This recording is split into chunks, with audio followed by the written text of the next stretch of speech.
Така. Добър ден. Обръщам се към този шибаняк Марков. Генералче скапано. Попе. Дали ти с това менте попа, бе? Където прави свирки на Вили Михайлов. Защото Вили Михайлов е манипулатор. И той е готов да продаде собствената си жена, какво му падне само и само за пари. Него го знам. Ти, бе? Пиандурник? Как може ти да се станава на такъв пост? Кой те направи тебе такъв, бе? Кой те направи тебе? Сега ще се махнеш там. Аз ти обещавам.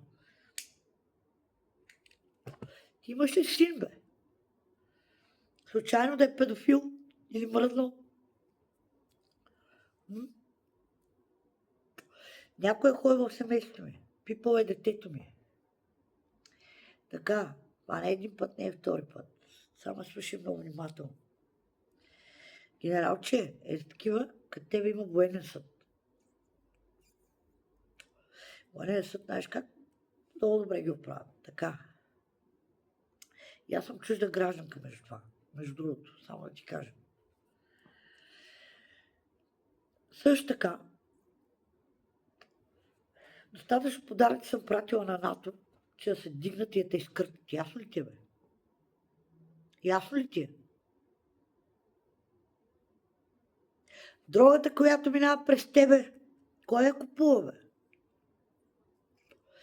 С матраци къде изнасяш? Откъде знам ли? Защото аз не изнасям с матраци.